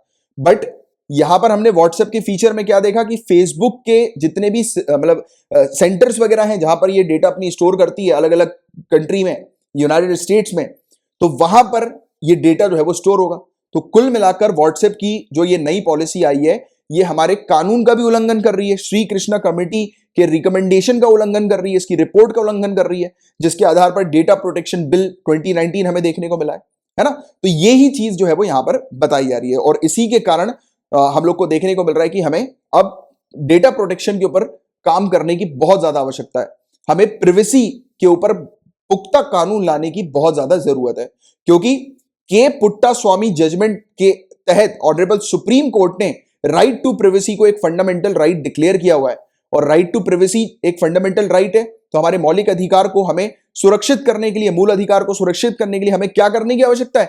इस प्रकार से प्रिवेसी कानून को लाने की आवश्यकता है, राइट। और पुख्ता कानून, अच्छे कानून होने चाहिए, राइट, कि जिससे कि सिटीजन्स की जो प्राइवेट इंफॉर्मेशन है, पर्सनल इंफॉर्मेशन है, वो सिक्योर्ड रहे, फॉरेन कंपनीज में शेयर ना हो या फिर फॉरेन कंट्रीज के साथ शेयर ना हो, राइट। तो ये चीज है। तो ये था इस पूरा वाला टॉपिक और काफी इंपॉर्टेंट टॉपिक है डेटा प्रोटेक्शन को लेकर, प्रिवेसी को लेकर, क्योंकि ये हॉट टॉपिक्स हैं। इससे रिलेटेड मेंस में क्वेश्चंस बनने की काफी संभावनाएं होती है और इसीलिए ये सब पूरे पॉइंट जो है वो आपको अच्छे से क्रिस्टल क्लियर रहने चाहिए, राइट। अब गाइस इस न्यूज की बात करें तो हमने प्रपोजल रखा है कि हम आर्कटिक क्षेत्र में रिसर्च और टूरिज्म को एक्सपेंड करेंगे। आर्कटिक क्षेत्र कौन सा होता है? पोल्स के पास, हमारा जो नॉर्थ पोल है उसके पास जो एरिया हम लोग को देखने को मिलता है वो आर्कटिक एरिया होता है। अब मैं आपसे एक क्वेश्चन पूछ रहा हूं, सिंपल सा, इसका आंसर नीचे कमेंट बॉक्स पर लिखकर बताइए। Equator, tropic of cancer, tropic of capricorn और आर्कटिक सर्कल, ये और एंटार्क्टिक सर्कल, ये कहां पर हम लोग को, यानी कि इनकी लाइन जो है वो कितने डिग्रीज में हम लोग को देखने को मिलती है, कितने डिग्री लैटिट्यूड्स पर ये हम लोग को नजर आती है? ठीक है, तो इसका आंसर नीचे कमेंट बॉक्स पर लिखकर बताइए सभी का, राइट। तो हम लोग लेकर आए हैं एक ड्राफ्ट आर्कटिक पॉलिसी और आर्कटिक पॉलिसी का रोड मैप जो है वो है सस्टेनेबल एंगेजमेंट को लेकर। 5 पिलर्स के ऊपर हम लोग सस्टेनेबल एंगेजमेंट पर काम करेंगे। Science and research activity conduct करेंगे आर्कटिक क्षेत्र में। इकोनॉमिक और ह्यूमन डेवलपमेंट कॉपरेशन के क्षेत्र पर काम किया जाएगा। ट्रांसपोर्टेशन और कनेक्टिविटी के का पिलर इसमें शामिल किया गया है। गवर्नेंस और इंटरनेशनल कॉपरेशन और नेशनल कैपेसिटी बिल्डिंग। तो इन एरियाज पर जो है वो काम करने के लिए ये नया आर्कटिक पॉलिसी जो है वो लाई गई। और देखो ये ड्राफ्ट है, ड्राफ्ट आर्कटिक पॉलिसी हम लोग को देखने को मिल रही है, मसौदा है। और मैंने आपको कहा है कि जहां भी मसौदा आता है, ड्राफ्ट आता है, तो वो अपने लिए काम का नहीं होता, बट आपको बेसिक इंफॉर्मेशन, बेसिक जानकारी होनी चाहिए कि किस चीज पर अपन काम कर रहे हैं। तो आर्कटिक क्षेत्र पर हम लोग फोकस करने पर, मतलब टूरिज्म एक्सपेंड करने पर, रिसर्च करने पर फोकस कर रहे हैं, राइट। और पॉलिसी के अंदर साइंटिफिक रिसर्च को एक्सपेंड करेंगे हम लोग, तो इसी सब चीजों के बारे में लिखा है। वहां पर ऑयल और नेचुरल गैस वगैरह को एक्सप्लोर करने पर हम लोग काम करेंगे, राइट। मिनरल ऑयल हो गया, गैस हो गया, तो उसको एक्सप्लोर करने पर काम करेंगे, उसको ढूंढने पर काम करेंगे। ड्राफ्ट के अंदर इंडिया का जो आर्कटिक मिशन है उसके गोल्स को क्लियरली पॉइंट आउट किया हुआ है कि हम लोग को जो है वो साइंटिफिक और क्लाइमेट रिलेटेड लिंकेज जो है वो क्रिएट करना है। हमारा इंडिया का जो मॉनसून है और आर्कटिक है, जैसे कि क्लाइमेट चेंज अगर आर्कटिक क्षेत्र में हम लोग को देखने को मिलता है तो उसके कारण से इंडिया का मॉनसून कैसे अफेक्ट होता है, किस प्रकार से हमारे इंडिया के मॉनसून में इंपैक्ट पड़ता है अगर आर्कटिक क्षेत्र में किसी भी प्रकार की क्लाइमेट चेंज से रिलेटेड कोई इशू होती है तो, राइट। तो इसको हम लोग को समझना है, इसको हमारे साइंटिस्ट रिसर्चर समझ रहे हैं और आने वाले समय में हमारा काम भी यही है कि इसी पर फोकस करना, इसी पर टारगेट करना, राइट। कि जैसे कि साइंटिफिक एक्टिविटी को हम लोग अपनी एक्सपेंड करें, एनहांस करें, बढ़ाएं। और पोलार रिसर्च यानी कि जो नॉर्थ पोल है, साउथ पोल है, तो वहां पर हमें रिसर्च कंडक्ट करनी है। और आपको मैं एक चीज और बताऊं, एक फैक्चुअल इंफॉर्मेशन, कि जो पोल्स होते हैं ना, पोल तो 2 ही है, राइट, नॉर्थ पोल और साउथ पोल, बट थर्ड पोल जो है वो हिमालय है। हिमालय को थर्ड पोल भी कहा जाता है। क्यों हिमालय को थर्ड पोल कहते हैं? तो सिंपल सा आंसर है, पोलार एरियाज में हम लोग को क्या देखने को मिलती है? बर्फ देखने को मिलती है। और पूरे दुनिया भर में पोलार एरिया को छोड़कर अगर कहीं पर बर्फ सबसे ज्यादा मात्रा में है तो वो हिमालयज में हम लोग को देखने को मिलती है। तो इसलिए हिमालय को थर्ड पोल कहा जाता है। तो इनके बीच में रिलेशन, इंटरलिंक, उसको बेहतर तरीके से समझने के लिए भी ये रिसर्च जो है वो हम लोग को देखने को मिल रही है, राइट। हम लोग को स्टडी और अंडरस्टैंडिंग जो है वो आर्कटिक क्षेत्र की, इंडिया के अंदर से ही, यानी कि इंडिया से ही आर्कटिक क्षेत्र की अंडरस्टैंडिंग, स्टडी जो है उसको बढ़ाना है, एडवांस करना है, राइट, स्ट्रेंथन करना है, मजबूत बनाना है स्टडी को। हमारे साइंटिस्ट रिसर्चर और भी बेटर तरीके से स्टडी कंडक्ट करें आर्कटिक क्षेत्र की। तो यही सब चीजें हैं, इसमें आपको ज्यादा डिटेल में जाने की आवश्यकता नहीं। तो ये ड्राफ्ट है और बाकी सिंपल तौर पर आपको पता होना चाहिए कि हम लोग टूरिज्म को एक्सपेंड करने का काम कर रहे हैं, साइंटिफिक रिसर्च एक्टिविटी करने का काम कर रहे हैं आर्टिक क्षेत्र में। थोड़ी सी आर्टिक क्षेत्र की मैं बात करूंगा इस, तो आर्टिक क्षेत्र में कौन सी कंट्रीज आती हैं, तो आपको पता होना चाहिए कि आर्टिक ओशियन और कुछ कंट्रीज जैसे कि कनाडा, डेनमार्क यानी ग्रीनलैंड, और नॉर्वे, रशिया, यूएसए का अलग अलास्का वाला क्षेत्र जो हम लोग को देखने को मिलता है, फिनलैंड हो गया, स्वीडन हो गया, आइसलैंड, ये कंट्री हम लोग को आर्टिक क्षेत्र में देखने को मिलती है। और आर्टिक ओशियन, तो ये आर्टिक क्षेत्र के हिस्सा है, और ये पूरी कंट्रीज मिलकर आर्टिक काउंसिल बनाती है, जो कि एक इंटर गवर्नमेंटल फोरम है। और ऑलमोस्ट 4 मिलियन लोग यहां पर हम लोग को देखने को मिलता है आर्टिक क्षेत्र में रहते हैं, या फिर आप कह सकते हो 1/10 जो लोग हैं पूरे दुनिया भर के, तो वो यहां पर मौजूद हम लोग को नजर आते हैं, रेसाइड करते हैं। और इंडिया जो है वो लगातार आर्टिक क्षेत्र में किस किस तरीके से इन्वॉल्व है, एंगेज्ड है, तो देखो हमारा आपको पता होगा हिमाद्री करके, हिमाद्री HIMADRI, हिमाद्री, आप याद रखना ये नाम, हिमाद्री करके हमारा एक रिसर्च स्टेशन है आर्टिक क्षेत्र में, तो इसके बारे में आपको पता होना चाहिए। और इंडिया को ऑब्जर्वर कंट्री का स्टेटस मिला हुआ है 2013 से ही आर्टिक काउंसिल में। आर्टिक काउंसिल के बारे में अभी आपको बताया ना, एक इंटर गवर्नमेंटल फोरम है जिसके बारे में अभी अपन ने बात करी, तो इसमें काफी सारी कंट्रीज जो आर्टिक क्षेत्र की हैं वो इसका हिस्सा है। तो इस आर्टिक काउंसिल में हम लोग एक ऑब्जर्वर के तौर पर भी हैं, और हमारे अलावा चाइना भी ऑब्जर्वर के तौर पर देखने को मिलती है, जिसको ऑब्जर्वर स्टेटस मिला हुआ है यहां पर इस काउंसिल के अंदर, और इसका स्टेटस अभी 2018 में रिन्यू हुआ है, राइट। तो ये वाली चीज आप लोग को थोड़ी सी इसके बारे में पता होना चाहिए। और इंडिया के लिए आर्टिक स्टडी का क्या महत्व है, क्या इंपॉर्टेंस है, तो आर्टिक क्षेत्र में जो हम लोग स्टडी करने गए, ये काफी ज्यादा इंपॉर्टेंट इसलिए है क्योंकि आर्टिक क्षेत्र जो है वो इन्फ्लुएंस करता है एटमॉस्फेरिक, ओशियनोग्राफिक और बायो जियोकेमिकल साइकिल्स को, तो इसको ये जो है वो अफेक्ट करता है। जैसे मैंने आपको बताया कि आर्टिक क्षेत्र में अगर क्लाइमेट चेंज के चलते अगर कुछ इश्यूज होते हैं, कोई भी प्रॉब्लम होती है, या कोई भी एबनॉर्मल बिहेवियर वहां पर देखने को मिलता है, तो उसका इंपैक्ट ऑल ओवर द जो हमारी अर्थ है, धरती है, उस पर देखने को मिलेगा ही मिलेगा, और स्पेशली इंडियन मानसून में, राइट। तो इस पर भी हम लोग को काम करना है, ठीक है, तो इस पर हम लोग जो है वो फोकस कर रहे हैं काम। तो ये बस बेसिक से फैक्ट्स हैं जिसकी आपको एक जनरल जानकारी होनी चाहिए, क्योंकि वार्मिंग के कारण, ग्लोबल वार्मिंग के कारण क्लाइमेट में इंपैक्ट पड़ रहा है, और आर्टिक क्षेत्र में इंपैक्ट पड़ेगा तो दिक्कतें बढ़ सकती हैं। और देखो एक मेंस के लिए एक और पॉइंट मैं आपको बताता हूं, आर्टिक क्षेत्र में है बर्फ। साइंटिस्ट रिसर्चर ने इवन ये भी कहा है कि क्लाइमेट चेंज के कारण आने वाले समय में और भी काफी सारे वायरसेस देखने को मिलेंगे। कैसे वायरसेस देखने को मिल सकते हैं, तो ये जो बर्फ है जमी हुई है सालों से, हजारों सालों से ये जो बर्फ जमी हुई है, जब गर्माहट होने के कारण, ग्लोबल वार्मिंग के कारण, क्लाइमेट चेंज के कारण जब ये बर्फ पिघलेगी, तो साइंटिस्ट रिसर्चर ये भी क्लेम कर रहे हैं कि इस बर्फ के नीचे मौजूद जो वायरसेस होंगे वो एनवायरमेंट में रिलीज होंगे, और उसके कारण से दिक्कतें और ज्यादा बढ़ सकती है। जैसे कोरोना वायरस की महामारी आई है, उसी प्रकार की महामारियां देखने को मिल सकती हैं इसी के कारण, ये बर्फ के पिघलने के कारण, इनसे जो वायरस निकलेगा उसके कारण। तो ये चीज जो है वो यहां पर बताई गई है। क्लियर है यहां तक आप लोग को बातें? गाइस अब बात करेंगे पार्कर सोलार प्रोब के बारे में। हिस्ट्री क्रिएट कर दी है पार्कर सोलार प्रोब ने। याद रखना नासा का ये स्पेसक्राफ्ट है, मात्र 2 सालों के पीरियड में ये सूरज के काफी नजदीक चला गया है, और अभी तक कोई भी ऐसा डिवाइस नहीं है, कोई भी ऐसा स्पेसक्राफ्ट नहीं है जो कि सूरज के इतना नजदीक गया हो जितना कि पार्कर सोलार प्रोब हमें देखने को मिल रहा है।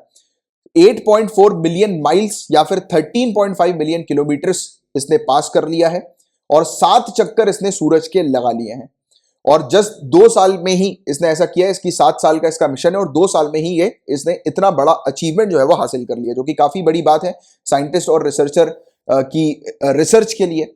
क्योंकि ये जो मिशन है गाइस वो किस चीज की रिसर्च करने के लिए गया है, तो सूरज की स्टडी करने के लिए गया है। पार्कर सोलार प्रोब है, सोलार नाम से ही आपको समझ में आना चाहिए कि सोलार, सूरज की स्टडी करने के लिए गया है। और जो सूरज है उससे बेसिकली जो सोलार विंड्स जो निकलती हैं उसको ये स्टडी करेगा। जो सूरज से जो सोलार विंड निकलती है ना, और इवन मैं आपको एक और आइडिया देता हूं, जब भी कभी भी सूरज के मिशन की बात हो रही हो, सूर्य के मिशन की बात हो रही है, या स्पेस के मिशन की बात हो रही हो, तो उसमें एक पॉइंट तो हमेशा सब में हम लोग को देखने को मिलता है कि सोलार विंड्स को स्टडी कर रहे हैं आज की डेट में साइंटिस्ट रिसर्चर, क्योंकि सोलार विंड के कारण हमारी धरती की जो मैग्नेटिक फील्ड है उस पर इंपैक्ट पड़ता है। कई बार ऐसे वहां से तूफान आता है सूरज की तरफ से, राइट, गर्म लहरें हम लोग को देखने को मिलती है, सोलार विंड हम लोग को देखने को मिलती है, जिसके कारण से हमारी मैग्नेटिक फील्ड डैमेज होती है। इसके बारे में मैंने पहले भी लेक्चर के दौरान आपको काफी डिटेल में एक्सप्लेन किया था कि किस प्रकार से सोलार विंड जो है वो डैमेज करती है धरती की मैग्नेटिक फील्ड को। और इसी दौरान क्या होता है कि हमारी जो सैटेलाइट्स वगैरह है, कम्युनिकेशन सैटेलाइट वगैरह, उनको भी नुकसान पहुंचता है, उनमें भी लैगिंग जो है वो देखने को मिलती है, यानी कि एकदम से कॉन्टैक्ट कनेक्शन जो है वो टूट जाता है। तो इस पर अभी रिसर्चर्स काम कर रहे हैं, उनको एक चीज तो पता लग गई है कि सोलार विंड के थ्रू ऐसा होता है। अब जो ये सोलार के जो मिशन है वो मतलब उस मतलब रूट को पकड़ने के लिए गए, कि उसकी जड़ को पकड़ने के लिए गए कि कहां से ये शुरू हो रहा है, यानी कि प्रॉब्लम जो है वो कहां से शुरू हो रही है और क्या वजह है इसके होने की। तो इसको स्टडी कर रहे हैं, जैसे कि अगर वजह पता लग जाएगी तो उसको कंट्रोल करने के भी मेथड्स जो है पता लग जाएंगे, या फिर लगा लेंगे, उसकी डिस्कवरी कर लेंगे, और या फिर फोरकास्टिंग कर लेंगे कि अगर हमें पहले से पता लग जाए कि सोलार विंड आ रही है, राइट, तो उसको पहले से ही अरेंजमेंट कर दिया जाए जिससे कि किसी प्रकार का नुकसान ना हो। या फिर हमने अगर कोई मिशन लॉन्च किया है और वो काफी डेलिकेट मिशन है और एकदम से सोलार विंड आ गई, इस प्रकार का तूफान आ गया स्पेस में, तो फिर वो मिशन फेल हो सकता है। तो उसको भी ध्यान में रखते हुए हम लोग जब भी कोई डेलिकेट मिशन वगैरह लॉन्च करें तो सोलार विंड की फोरकास्टिंग हो सकेगी। तो यही सब चीजें हैं इसके अंदर, राइट। तो ये बस बेसिक से फैक्ट्स हैं, इसमें जो चीज लिखी हुई है मतलब नोट्स वगैरह में आपके, तो वो आपको उतना डिटेल में इस टॉपिक में जाने की जरूरत नहीं है। इसमें सिंपली बस आपको पता होना चाहिए कि सोलार प्रोब जो है वो किसका है, हम लोग को देखने को मिल रहा है नासा का, हम लोग को देखने को मिल रहा है। और अभी तक कोई ऐसा स्पेसक्राफ्ट जो कि सबसे ज्यादा नजदीक गया हो सूरज के, वो ये हम लोग को देखने को मिल रहा है पार्कर सोलार प्रोब, राइट। तो ये चीज आप लोग को थोड़ी सी ध्यान में रखनी है। नासा का है ये, और स्टडी कर रहा है कोरोना की। कोरोना बेसिकली हॉटर होता है, यानी कि सूरज का जो सरफेस होता है उसमें उसी के नीचे जो सबसे ज्यादा गर्म जो चीज होती है वो होती है कोरोना। तो सबसे ज्यादा गर्म जो होता है सूरज में, वो जो एरिया होता है वो कोरोना हम लोग को देखने को मिलता है, राइट। तो उसकी स्टडी कर रहा है, वहां से जो सोलार विंड निकलती है, जो पूरी चीज मैंने आपको बताई, एक्सप्लेन करी, तो वही सब चीजें, बट इसमें डिटेल में मत जाना, सिर्फ 2-3 पॉइंट्स इसके बस आपको ध्यान में होने चाहिए, ठीक है। तो ये था पूरा ओवरऑल टॉपिक इसके बारे में। अब एक कमीशन हम लोग को देखने को मिल रहा है एयर क्वालिटी मैनेजमेंट पर, ये कमीशन है। तो ये काफी इंपॉर्टेंट टॉपिक है, क्योंकि एयर क्वालिटी का जो टॉपिक है वो न्यूज में लगातार हम लोग को देखने को मिल रहा है, और एयर क्वालिटी को कंट्रोल करने के लिए हम लोग काम कर रहे हैं, इंप्रूव करने के लिए काम कर रहे हैं। जो पुअर एयर क्वालिटी है उसको हम लोग को कंट्रोल करना है और एयर क्वालिटी को इंप्रूव करना है, राइट। क्योंकि उसके कारण से काफी सारे इश्यूज, रेस्पिरेटरी इश्यूज लोगों में देखने को मिल रहा है, और दिल्ली में सबसे ज्यादा पॉल्यूशन हम लोग को देखने को मिल रहा है, राइट। तो एनसीआर क्षेत्र में और एनसीआर से जुड़े हुए लगे हुए जो क्षेत्र हैं वहां पर कमीशन एक हम लोग को अब देखने को मिलेगा एयर क्वालिटी मैनेजमेंट के लिए, और इसको सेटअप किया जा रहा है। और बताया जा रहा है कि एक प्रोसेस चल रही है डिसीजन सपोर्ट सिस्टम, डीएसएस, और ये बेसिकली वेब, जीआईएस और मल्टी मॉडल बेस्ड ऑपरेशनल और प्लानिंग डिसीजन सपोर्ट टूल के तौर पर ये हमें देखने को मिल रही है। और ये टूल जो है वो मदद करेगा स्टैटिक और डायनेमिक फीचर्स को कैप्चर करने में, कि अलग अलग सोर्सेज से, अलग अलग जगह से, जहां से भी प्रदूषण निकल रहा है, पॉल्यूशन निकल रहा है, एमिशन हो रहा है, तो उसको आइडेंटिफाई करने में मदद करेगा, और उसको फिर आइडेंटिफाई करके रोकने का काम करेगा ये टूल। और commission for air quality management की बात करेंगे तो इसको बनाया गया था अक्टूबर 2020 में एक ऑर्डिनेंस के थ्रू, और ऑर्डिनेंस जो था वो था commission for air quality management in national capital region and adjoining areas ordinance 2020। इसमें एक चेयरपर्सन हम लोग को देखने को मिलते हैं जो कि सेक्रेटरी या फिर चीफ सेक्रेटरी की रैंक के होते हैं। ये परमानेंट बॉडी है, 20 से ज्यादा इसके मेंबर्स हम लोग को देखने को मिलते हैं। स्टैट्यूटरी अथॉरिटी है ये, क्योंकि एक कानून के द्वारा बनाई गई अथॉरिटी हम लोग को देखने को मिल रही है। ये कमीशन ने रिप्लेस किया है central and state pollution control boards, जो दिल्ली, पंजाब, हरियाणा, उत्तर प्रदेश, राजस्थान का है, उसको रिप्लेस किया है। और डायरेक्शंस ये देती हैं राज्यों को एयर पोल्यूशन से रिलेटेड, स्टेट गवर्नमेंट्स को कि एयर पोल्यूशन को कंट्रोल कैसे करना, उससे रिलेटेड डायरेक्शन इसके द्वारा दिए जाते हैं इस कमीशन के द्वारा। इसके अलावा इसका क्षेत्र अधिकार जो हमें देखने को मिलता है वो कहां कहां पर है, तो एक तो एनसीआर क्षेत्र में, हरियाणा, पंजाब, उत्तर प्रदेश, राजस्थान में इसका क्षेत्र अधिकार है। तो जो एयर पोल्यूशन से रिलेटेड जितने भी मामले होते हैं उससे ये डील करता है कमीशन। और ये CPCB, central pollution control board, और ISRO, Indian space research organisation, इनके साथ मिलकर ये काम कर रहा है। साथ ही साथ स्टेट गवर्नमेंट्स के वेरियस डिपार्टमेंट्स के साथ, जो कि पोल्यूशन के साथ या फिर पोल्यूशन कंट्रोल के साथ जो डील करते हैं जो डिपार्टमेंट्स, तो उनके साथ मिलकर ये कमीशन काम कर रहा है। और क्या इस कमीशन के पास पीनल पावर है, यानी कि दंड देने की शक्ति है क्या इसके पास, तो हाँ, ये पीनल जो भी इंडस्ट्रीज वगैरह रेस्ट्रिक्टेड एरिया में सेटअप होती हैं उनके खिलाफ ये कार्रवाई कर सकती है ये कमीशन। उनको 1 करोड़ रुपए तक का जुर्माना उनके ऊपर लगाया जा सकता है, या फिर उस इंडस्ट्रियल यूनिट के जो ओनर होते हैं उनको 5 साल तक की जेल की सजा जो है वो सुनाई जा सकती है इस कमीशन के द्वारा। तो ये इसके पास पावर है। गाइस, अब बात करेंगे पीएलआई स्कीम के बारे में। ये प्रोडक्शन लिंक्ड स्कीम है, production linked incentive scheme, PLI scheme. इस टॉपिक को मैंने आप लोगों को यूट्यूब में 6 अगस्त 2020 के लेक्चर में पढ़ाया हुआ है। जिन भी स्टूडेंट्स देखना चाहते हैं 6 अगस्त 2020 के लेक्चर को, तो आप YouTube के सर्च कॉलम पर लिखिएगा 6 अगस्त 2020, उसके आगे झा सर लिख दीजिएगा या कमलाक्ष झा लिख दीजिएगा। जो भी सर्च लिस्ट में आपका पहला वीडियो आएगा वो अपने ही चैनल का होगा, चेक कर लीजिएगा। Current affairs by Kamalaksh Jha अपना चैनल है, तो इसी चैनल का होगा। इस चैनल पर ये 6 अगस्त के वीडियो में 40 मिनट 34 सेकंड पे आप जाएंगे तो आपको ये टॉपिक मिल जाएगा पीएलआई का, तो उसको जरूर देख लीजिएगा। अभी ये पीएलआई स्कीम हम लोग को डोमेस्टिक मैन्युफैक्चरिंग ऑफ क्रिटिकल की स्टार्टिंग मटेरियल्स या फिर drug intermediaries and active pharmaceutical ingredients के लिए लाई जा रही है। मतलब कुल मिलाकर ये जो पीएलआई स्कीम है ये फोकस करती है प्रोडक्शन के ऊपर कि हमारी कंट्री के अंदर ज्यादा से ज्यादा प्रोडक्शन करें, और जो भी प्रोड्यूसर होते हैं उनको इंसेंटिव प्रोवाइड किया जाता है पीएलआई के थ्रू। इलेक्ट्रॉनिक्स पर पीएलआई स्कीम लाई गई थी, तो इसलिए उस समय मैंने आपको इलेक्ट्रॉनिक्स के बारे में पढ़ाया था। अभी पीएलआई स्कीम जो लाई जा रही है वो दवाइयों की मैन्युफैक्चरिंग हम लोग ज्यादा से ज्यादा करें, दवाइयों का प्रोडक्शन करें। मैन्युफैक्चरिंग शब्द जो है वो सही नहीं है, मतलब प्रोडक्शन, दवाइयों का प्रोडक्शन करें हम लोग ज्यादा से ज्यादा, तो उसके लिए ये हम लोग को देखने को मिल रही है। अब देखो दवाइयों का प्रोडक्शन तो ऑलरेडी होता है हमारे यहाँ, वैसे अगर कहा जाए तो यूनिट्स जो है हमारी फार्मास्यूटिकल यूनिट्स पूरे दुनिया भर में तीसरे नंबर पर हम लोग आते हैं प्रोडक्शन के मामले में भी, और सप्लाई के मामले में भी। अगर सप्लायर्स की भी हम लोग बात करें तो हमारी गिनती उसमें आती है। यूनाइटेड स्टेट्स और यूरोपियन यूनियन जैसी एडवांस इकोनॉमीज, तो उनके पास जो हाई मार्केट प्रेजेंस जो हम लोग को देखने को मिलता है, तो उसी के तौर पर ही हम लोग भी नजर आते हैं, देखने को मिलते हैं। बट क्या है कि हमारे पास कमी क्या है, हमारे पास कमी है एपीआई की, एक्टिव फार्मास्यूटिकल इंग्रेडिएंट्स की। अब ये एपीआई क्या होता है ये भी मैंने आपको पढ़ाया हुआ है, बट मैं एक शॉर्ट में आपको बताता हूं। दवाइयों को बनाने के लिए जो रॉ मटेरियल की आवश्यकता होती है उसको हम इंपोर्ट कराते हैं। तो अब एपीआई को हम लोग इंपोर्ट नहीं कराएंगे, हमारी कंट्री में ही हम लोग एपीआई को भी बनाएंगे। तो इसको लेकर ये पीएलआई स्कीम हम लोग लेकर आए, राइट। और इंडिया की फार्मास्यूटिकल इंडस्ट्री मैंने आपको बताया पूरे दुनिया भर में तीसरे लार्जेस्ट नंबर पर है, और हम लोग जाने जाते हैं कि हम लोग सस्ते रेट में मेडिसिन बनाने के नाम पर हम लोग जाने जाते हैं कि हमारे यहाँ मेडिसिन जो बनती है वो सस्ते रेट में बनती है, बट एपीआई जो है वो हम लोग को इंपोर्ट कराना होता है। तो इसलिए अब हम लोग एपीआई पर काम कर रहे हैं और आत्मनिर्भर बना रहे हैं हमारी कंट्री को। तो इसलिए देखो आप सेल्फ रिलायंट इंडिया के साथ भी इस टॉपिक को लिंक कर सकते हो, आत्मनिर्भर अभियान के साथ भी इस टॉपिक को लिंक कर सकते हो। तो ये था पूरा ओवरऑल टॉपिक। अब बात हो रही है क्वांटम कंप्यूटिंग एप्लीकेशन लैब्स के बारे में, जो कि बहुत ही जल्दी हम लोग स्टैब्लिश करने वाले हैं। Ministry of electronics and information technology ने कहा है कि इंडिया के अंदर क्वांटम कंप्यूटिंग एप्लीकेशन लैब्स जो है वो स्टैब्लिश की जाएगी, और हम लोग AWS Amazon वेब सर्विसेज के साथ मिलकर कोलैबोरेट कर कर इसको स्टैब्लिश करेंगे। AWS की मैं बात करूंगा इस, तो आप में से कुछ स्टूडेंट्स अगर वेबसाइट डेवलपमेंट के बारे में थोड़ा बहुत जानते होंगे तो आपको पता होगा कि वेबसाइट की जो होस्टिंग होती है उसमें से काफी सारे लोग AWS पर अपनी वेबसाइट्स को होस्ट करते हैं। जैसे कि अलग अलग प्लेटफॉर्म होते हैं, जैसे कि माइक्रोसॉफ्ट की भी एक होस्टिंग वगैरह हम लोग को देखने को मिलती है, वैसे AWS की भी होस्टिंग होती है, राइट। तो AWS की होस्टिंग में सबसे बेहतरीन चीज क्या होती है, जैसे कि कोई भी एक मैं आपको जनरल आइडिया देता हूं, जैसे कि किसी ने एक वेबसाइट मतलब ओपन करवाई, तो वेबसाइट ओपन करने में एकदम से उसकी वेबसाइट पे अगर 1000-2000 लोग आ जाएं और उसकी अगर होस्टिंग अच्छी नहीं होगी तो उसकी वेबसाइट क्रैश कर जाएगी, क्रैश हो जाएगी, डाउन हो जाएगी, उसकी वेबसाइट स्लो चलने लगेगी। बट वहीं उसने अगर होस्टिंग अच्छी ली होगी तो उसकी वेबसाइट जो है वो बढ़िया स्मूथ चलेगी।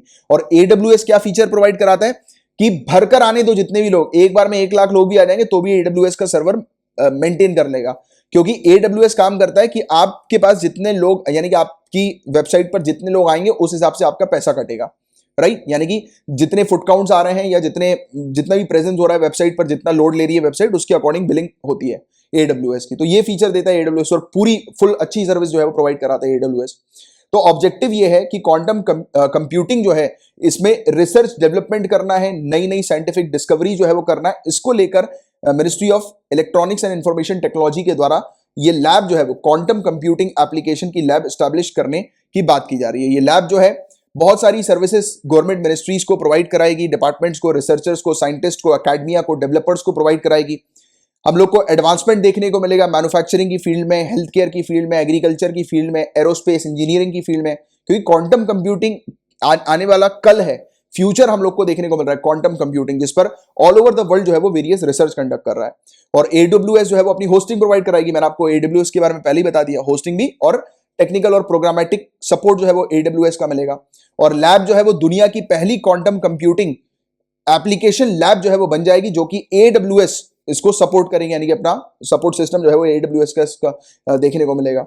और सरकार का जो मिशन है नया नया इनोवेशन, नई नई डिस्कवरी को लेकर आना, तो उसको ये जो लैब जो है, लेबोरेटरी जो आएगी वो सपोर्ट करेगी, राइट। और AWS के बारे में आपको बता ही दिया कि Amazon की है ये AWS, नाम से ही समझ आता है, Amazon वेब सर्विसेज होस्टिंग वगैरह का काम करती है। और ये देखो इसमें मीटर्ड है, पे एज यू गो बेसिस, यानी कि इसका जो मीटर चलता है वो पे एज यू गो बेसिस के आधार पर चलता है, यानी कि आप पे उतना ही करोगे जितना आपका सर्वर जो है वो लोड लेगा। तो ये चीज हम लोग को इसकी देखने को मिलती है। तो ये था गाइस पूरा ओवरऑल टॉपिक, और आज ये आपका लास्ट टॉपिक था। और बट कुछ होमवर्क है जो आपको करना है, जैसे कि FATF financial action task force, ये टॉपिक मैं आप लोगों को कई बार पढ़ा चुका हूं, जो भी मेरे रेगुलर व्यूअर्स हैं, तो वो आपने अगर मतलब पहले पढ़ा है FATF का टॉपिक रेगुलर लेक्चर्स के दौरान और आपके पास मैगजीन है, तो आप फटाक से मैगजीन से रिवाइज करो और नीचे कमेंट बॉक्स पर प्लीज लिख देना कि किस डेट पर मैंने ये वाला टॉपिक FATF का आपको डिटेल में एक्सप्लेन किया होता, क्योंकि कई बार FATF का टॉपिक अगस्त की बात से आया है और पाकिस्तान हो सकता है कि अगले महीने ब्लैक लिस्ट में चली जाए। और एक क्वेश्चन भी है आप रेगुलर व्यूअर से कि आप FATF में कितनी लिस्ट होती है टोटल, नीचे कमेंट बॉक्स पर लिखकर बताइए और उनके नाम लिखकर बताइए। और नारायण गुरु, इनके बारे में मैंने आप लोग को पढ़ा है 5 सितंबर 2020 के लेक्चर में, इसको जरूर देख लीजिएगा। अभी हमारे जो वाइस प्रेसिडेंट ऑफ इंडिया है, इन्होंने एक बुक जो है पोएम्स की लॉन्च करी है और उसका बेसिकली एक इंग्लिश ट्रांसलेशन जो है वो लॉन्च किया गया इन पोएम्स का, नाम से नॉट मैनी बट वन। इसके 2 वॉल्यूम है, उनमें से एक वॉल्यूम जो है वो लॉन्च किया गया और ये जो पोएम है वो है श्री नारायण गुरु जी की और ये प्रोफेसर GK शशिधरन जी के द्वारा जो है ये ट्रांसलेशन इसका हम लोग को देखने को मिल रहा है। तो ये चीज जो है वो बताई जा रही है। तो गुरु नारायण जी के बारे में भी आप लोग को पता होना चाहिए, तो इसके बारे में 5 सितंबर के लेक्चर में आप देखेंगे तो आपको पूरी जानकारी जो है वो मिल जाएगी, ठीक है। और गाइज आपको लेक्चर अगर अच्छा लगा है तो लाइक का बटन जरूर हिट कीजिएगा, शेयर गाइज जरूर कीजिएगा सभी लोगों के साथ। और PDF पेड पैकेज में आपको एनरोल होना है तो मात्र 100 रुपीज पर मंथ की फीस से आप एनरोल हो सकते हैं। इसकी पूरी डिटेल्स जो है वो आपको डिस्क्रिप्शन पर भी मिल जाएगी और यहाँ पर भी मिल जाएगी। और पेड पैकेज से रिलेटेड अगर आपको कोई जानकारी चाहिए तो आप मुझसे कांटेक्ट कर सकते हैं फेसबुक के माध्यम से। और ये मेरा नंबर है 9713282838। इस नंबर को अपने फोन पर सेव कर लीजिए, व्हाट्सएप करके, टेलीग्राम करके या SMS के थ्रू आप मुझसे कांटेक्ट कर सकते हैं। आपको कोई भी जानकारी चाहिए करंट अफेयर से रिलेटेड या आपको पेड पैकेज में ज्वाइन करना है, आपको नोट्स वगैरह चाहिए लेक्चर के, तो आप पूरी जानकारी जो है वो ले सकते हैं। और तो चलो फिर अब मैं आपको मिलूंगा कल के लेक्चर में, तब तक के लिए bye bye, take care, have a great day ahead, Tata.